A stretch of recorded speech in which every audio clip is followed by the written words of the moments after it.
Hello everyone, welcome to this video where we solve an English GAT Qudurat worksheet. Now, this is part 1 of 2, so another part will be coming very soon. I have a previous video on my channel that deals with analogies on the Qudurat, so if you're struggling with those, be sure to check out that video. I also have many other videos about math, and if you're interested in these worksheets or in any worksheets dealing with Qudurat, be sure to send me an email. My email and PayPal are in the description. I charge a small fee for those worksheets as I draw them up myself from or directly from the Qudurat book. Do let me know in the comments if you have any questions. Also use that email to send me any questions or whatever it is you want to send me. And yeah, I hope you guys enjoy the video. Let's get right into these questions. Now, in the first page of this worksheet, you're going to find the analogies section, which we've covered in a previous video, but the one that we've covered was in the actual GAT book.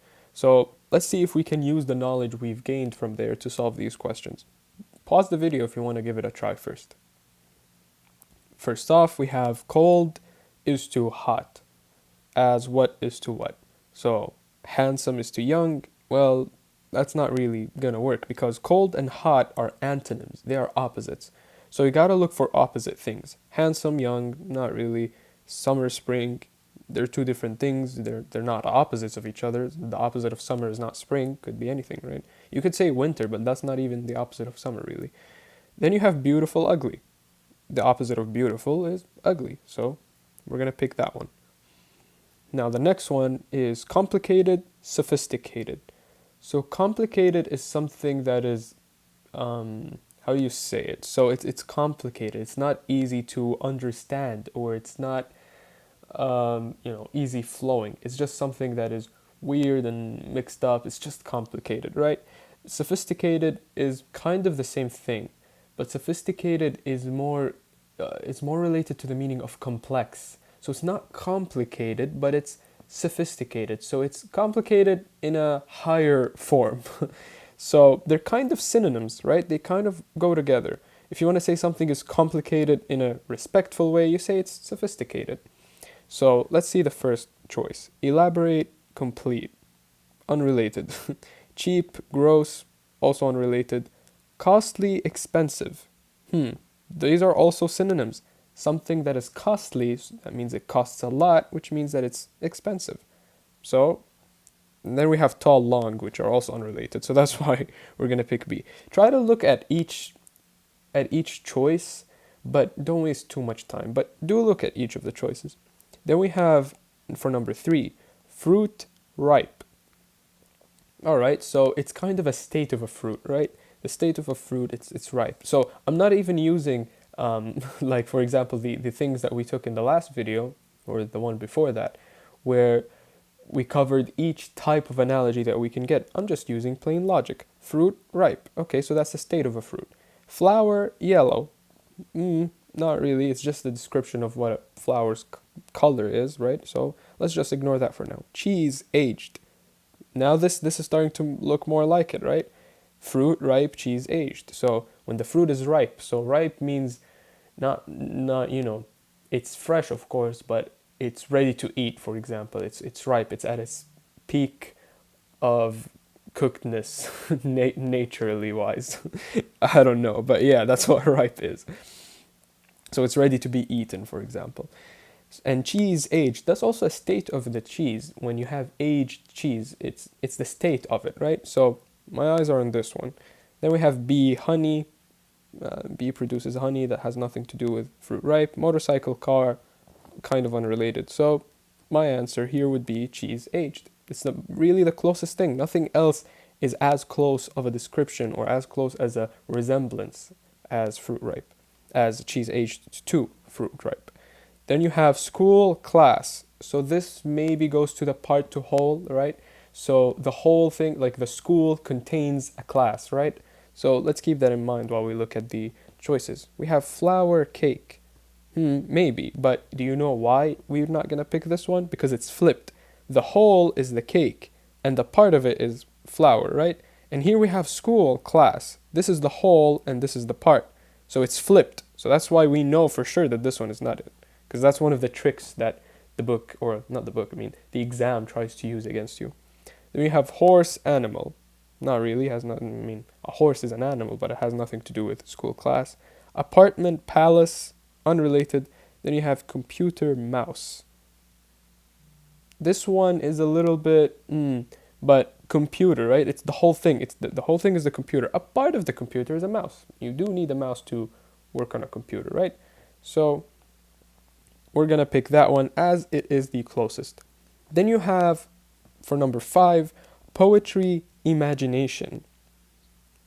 I personally don't see how these things are related, but okay, you can kind of take a moment to think about it. Poetry, imagination, like have some thinking process while you process these words together. What could they mean? What relation do they have together?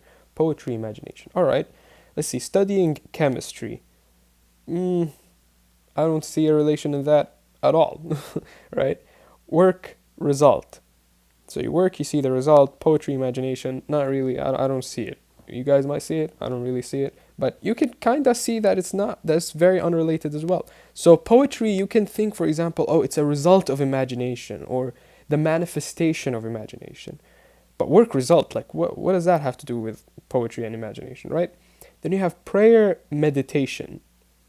Now this one is coming a bit closer. Why?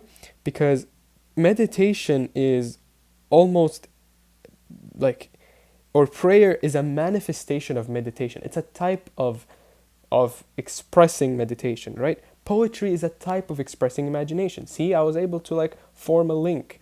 Although I would advise you guys to try to remember the types of analogies. It will make it easier for you because they're most probably not going to go out of them. But when you get something complicated like this, you can't really relate it to any of the types. You just have to use plain logic. Then you have run fast, which is just completely unrelated. So this one is the closest, and that's where we're going to choose it. Prayer, meditation. Poetry is to imagination, as prayer is to meditation. All right, now this is a different type of questioning. It's choosing the odd one out. So this is not actually in the model exams, and they kind of call this one old. I'm not sure if it's still being tested, so please leave it in the comments if you've taken the Qudurat a few, I guess, like recently, and if this section still exists, because when I took it, it wasn't there, and I took it like last year. So let's just practice it anyways. It's English, right? So it's never bad to practice English. All right, so you have Mars, Saturn, Mercury, Sun. Now this kind of takes some basic knowledge. You should know that Mars, Mercury, and Saturn are all planets. The Sun is a star. So this is the odd one out. You have golf, cricket, billiards, volleyball. This one had me stumped for a while until I realized golf is like small balls, right? So billiards and crickets, they're all small, and then you have volleyball, which is huge, right? Yeah, which is huge compared to the others. So that's my guess, because it is volleyball, right? That was my guess, and it was correct. So if there is another way to solve it, do help your brothers and sisters out. Let us know. All right, and then next we have 4, book, silk, and milk. Guys, I'm completely stumped on this one. I have no idea. What the hell? How is it? Okay, so I'm gonna let you guys know. The answer is silk, right? I did not guess that. I tried to use my weird logic to find out the answer. I couldn't find it. I'm letting you know. I think it's a mistake in the worksheet. So if you guys know the answer, leave it in the comments, please. But if not, we're just gonna move on, because I'm pretty sure it's a mistake. I don't know. I feel like it's a mistake. So let's keep going. Or maybe it isn't. I have no idea. Number 9, we have radio, television, loudspeaker, and program. So this one kind of maybe will trip you guys a little bit, because, or trick you guys. Both words work. So I have program, which you relate program to television and radio. So you might be tempted to choose loudspeaker, but you gotta think deeper than that. Or actually, less deeper than that is what I meant to say, because just choose like the obvious thing. So a radio, a loudspeaker, and television, these are all physical items, right? These are all electronics.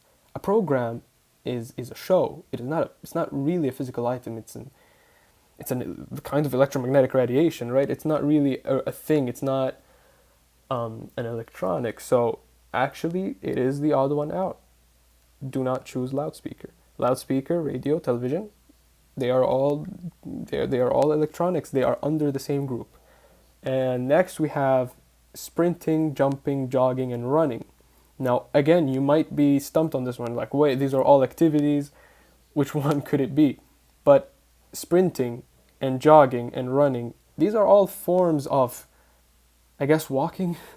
That's a philosophical question. These are all different speeds of movement that is, linear to earth. It's not really, you're not moving both your feet, right? You're using both your feet in both of them, in the three of them. So they're all forms of walking, or you could say that they're all forms of, walking. So jumping would be the answer, jumping, because in jumping, it's not a form of walking. You remove both of your feet from the ground, while in all of the others, you keep both of your feet. That's actually just a way to think about it. There's no specific way. I'm pretty sure there's no specific way to choose the odd one out. It's not like the analogies, but it's just logic, right? And just don't go too deep. That's my main advice here. Just don't think of it too deeply, right? The test is not a philosophical test. So take it easy and you're going to find the answer in seconds. All right, now our next section is contextual text error. So what it is that one of the 4 highlighted words in each of the following passages does not fit the meaning of the text. So it's a random word. It's a contextual error. It's an error in the context of the passage. So you should choose that word and mark your choice on the answer sheet, of course. Actually, this is very important. You don't have separate time to put your answers, so do mark them. Anyways, there's a strong connection between, this is the passage, by the way. There's a strong connection between one's lifestyle and various health benefits. Increased pusillanimity, reduced heart rate, heart disease actually, improved mental ability, and better moods can all be achieved through lifestyle choices. Studies have shown Alright, let's just ignore that. A 1 hour nap can actually improve our mental alertness by up to 10 hours. Interesting. So the next time you're being chastised for nodding off, remember this. Some of the world's greatest minds have been advocates of the power nap, including Leonardo da Vinci, who is said to have taken a 20-minute nap every 4 hours. Okay, actually that's a really interesting passage. It is advocating that you should take a nap. Well, don't take one right now. Finish the video first. So, what are we seeing here? We have pusillanimity, and we have alertness, and we have chastised and advocates. By the way, I'm pronouncing this word. You should know that I don't know it, right? So I don't know the meaning of this word, but we can still find the answer. So then you have mental alertness by up to 10 hours. This seems right, you guys? Because what else? It's not wrong. Studies have shown that a 1 hour nap can actually improve our mental alertness. That is completely rational. That is completely correct. So I'm going to mark the correct ones with green. So this is my trick of trying to solve questions like these when I don't know the answer of one of the words, or if I don't know most or some of them. All right. So the next time you're being chastised for nodding off. So chastised. Now, a trick that they kind of use is they use the word in the correct tense, so it seems correct, but it's actually wrong. But in this case, I know what chastised means, and chastised kind of means like being scolded or told off, right? So it works, chastised for nodding off. So the next time someone is chastising you, is telling you, oh, you shouldn't nap, you shouldn't sleep, you're nodding off, you're zoning out, right? So it works here, so that's correct.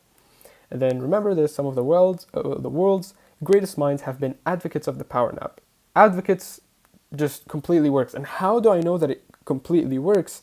Is because the rest of the paragraph is talking about how taking a nap is better for you, right? So this is also another trick. The word does not have to be random. It can be a very valid word, but understanding what the paragraph is saying is what will actually lead you towards the correct answer. So how do I know that advocates of the power nap is correct? Because it's telling you that Leonardo da Vinci is said to have taken a 20-minute nap every 4 hours. So it's like Leonardo da Vinci supports taking naps. Advocates means supports. So it's a correct word here. If it was condemns, if it, for example, the greatest minds have been advocates, so have been condemning of the power nap, well, it doesn't work because the tense is wrong, but whatever. So what does that mean? That means that they're against it, they condemned it.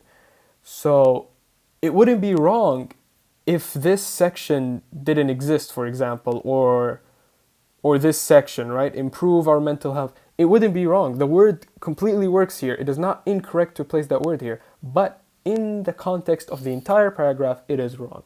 So if all of these are correct, we are left with one word, which I have no idea what it means, is pusillanimity. And it's a state, I guess. So it's a state of being. So that's really interesting. I'm going to look it up afterwards. That's what you should do. You don't know a word, you find out that you don't know it, look it up afterwards. You will probably not face it again, but in the rare chance that you will, you know what it means. So always try to learn new words when you find out that you don't know their meaning. So that's number 11. Took us a while, but we got there. All right, next passage says, charisma breeds a dangerous deference in underlings. It leads to diaries so packed there is no time for reflection, and no need for it either.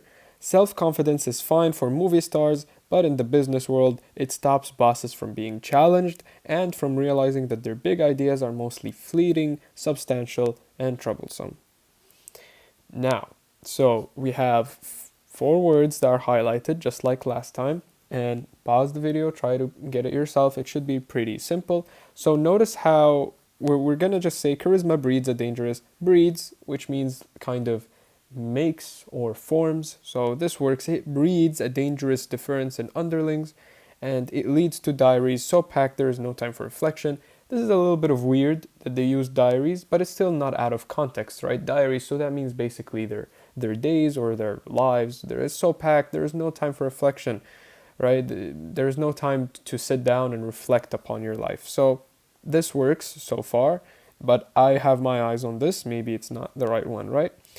And from realizing that their big ideas are mostly fleeting, substantial, and troublesome. This is the one. One of these is wrong. And why is that?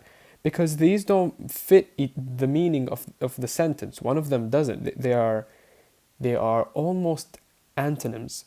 Because, all right, so here we can kind of see that from the rest of the paragraph or the passage that the author is against having charisma, I guess, or too much charisma or too much self-confidence maybe. Right? I don't know how I personally feel about that, but anyways, and from realizing their big ideas are mostly fleeting, substantial, and troublesome. So you can see that we let's ignore these two for now, right? We have this, troublesome. So these two should support troublesome, because that's the meaning that the passage is trying to give. It's trying to say something bad about having too much charisma, right? So which one of these supports troublesome? Fleeting. Because fleeting is a negative thing, right? While substantial means substantial, it means almost worthy or just like good. It just means something, substantial, that is substantial. Something with substance, has a lot of substance to it. It's not, fleeting and weak and stupid, right? So substantial here doesn't fit this sentence, and it not fitting in the sentence does not make it fit in the whole passage, and thus your answer would be D, substantial. Now moving on to question 13. In 1899, the famous American psychologist William James published a small book called Talks to Teachers, in which he sought to explain how to apply psychology to education. That is, he sought to use what he called the science of the mind's workings to generate practical evidence for classroom teachers.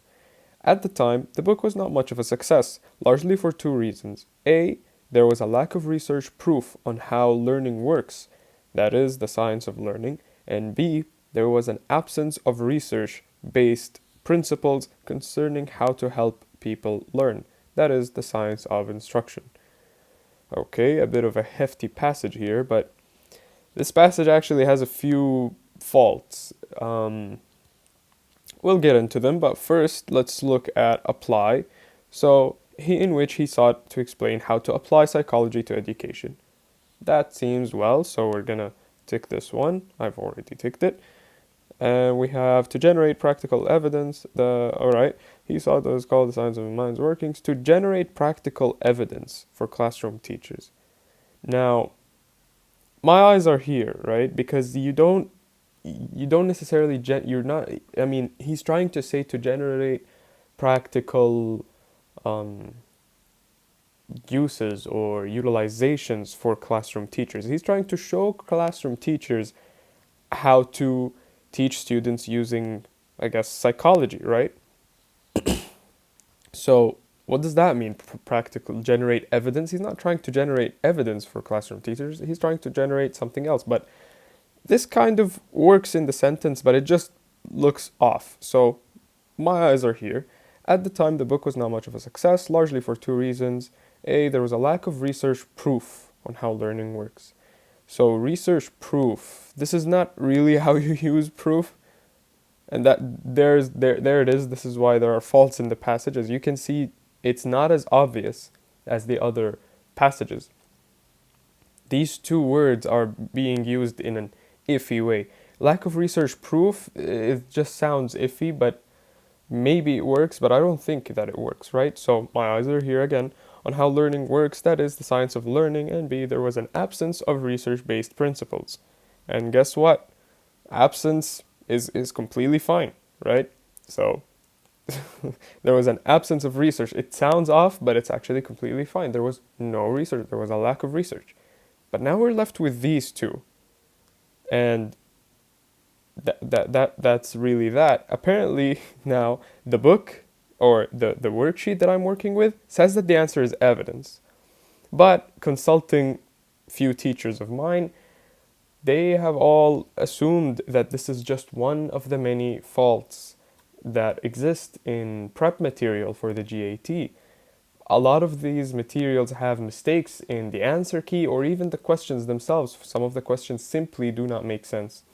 The problem is some of these questions that don't make sense somehow end up on the test. So you gotta look out for those. You kind of have to just memorize the answer for them. You're probably not gonna see this question. This is kind of an old worksheet, but it works.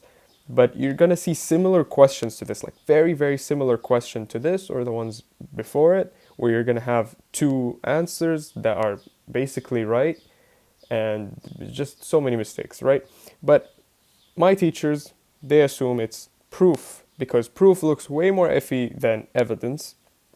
You don't use proof like this in, you say, for example, a lack of research on how learning works. You don't really need to say research proof. Saying research proof just doesn't sound good. I don't think it even works personally, and my teachers think so as well. But I also have to inform you that the worksheet says that it's evidence. So keep that in mind when solving. A lot of these mistakes exist, especially in the English section. I will try to catch them for you and let you guys know. Question 14. On the 1st of August, I set sail for England on the steamer Caledonia. At 4 o'clock in the afternoon, we were out of sight of land. One by one, we had taken leave of every subject which could be seen from the leaving vessel. Very short passage, but one that uses some really, or not really weird, but just some weird words, right? Like steamer. That's not really commonly used, but steamer just means sort of a boat, I think. Or maybe I'm kind of forgetting now. I don't think it's a boat, actually. Maybe it's a type of a train. Let me know in the comments. But I know that it's a vessel, right? I know that it's something used to go across countries or cities. So he set sail on the steamer Caledonia. That's the name of the steamer. So steamer here is good. I don't see a problem with it. At 4 o'clock in the afternoon, we were out of sight of land. One by one, right. So we were out of sight of land. Okay, so far makes sense. Out of sight of land. We were starting to just not see land or the land, right? We're starting to move away. So that's why I'm guessing that it's a boat. But yeah, We had taken leave of every subject which could be seen from the leaving vessel. So basically what is happening here, right? So let's say this is the land, right? Let's say this is a mountain, this is the ocean, okay? And let's say this is the steamer. As I don't know what really a steamer is, I'm just gonna draw it as this, right? And our guy is just chilling on top right here. So he said that at 4 o'clock in the afternoon, they were out of sight. So they were all the way over here, for example. They can't see what's going on on land. They can't see land anymore, all right? And then one by one, we had taken leave of every subject which could be seen from the leaving vessel. So basically, they just stopped being able to see things from land, right? So now that we know what is going on, which one of these words doesn't work? So steamer works, out of sight works, leaving vessel works. Why did I not say subject works? Because that is the one word that just seems iffy, right? We had taken leave of every subject. So maybe if he said every object, which could be seen, but every subject, what does that mean? What do you mean every subject, right? Because you're saying that you stopped being able to see things from land. So what does subject has to do with any of it? And I get that sometimes subject can be used in a context, for example, a king and his subjects, right? Subjects are the people following the king. But that still doesn't really have to do with the context of this passage. He's not talking about people, and he's not a king. Apparently, that hasn't been mentioned. So it just seems iffy. The word just doesn't seem right. It's out of place. So that's how you can guess that it is subject. Although this passage is using really weird ways, even like a weird way to talk. We were out of sight of land. Like, that's just weird. But still, the rules stand. And if you couldn't tell it was subject, use process of elimination. You know that steamer is correct. You know that out of sight is correct. You know that leaving is correct. So which one is not correct? I guess it is subject.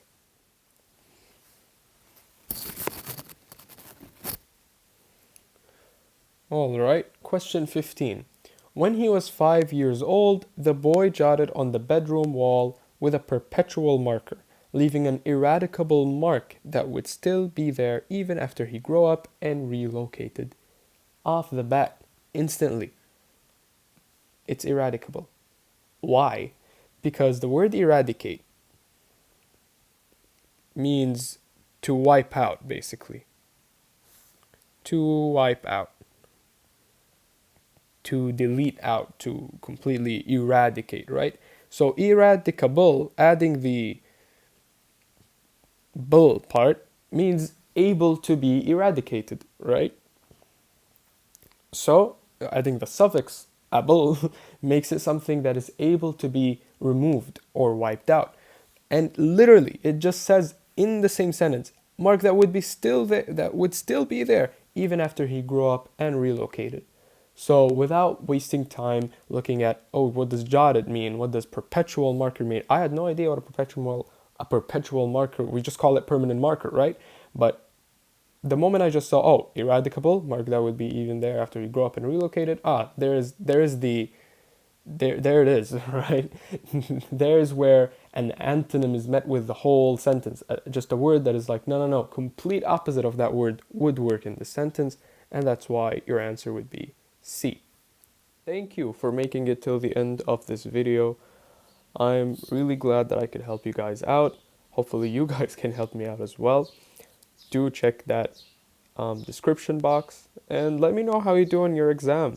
After you've done it, send me a message or leave it down in the comments how you've done. I would be really happy to know that you guys have done well.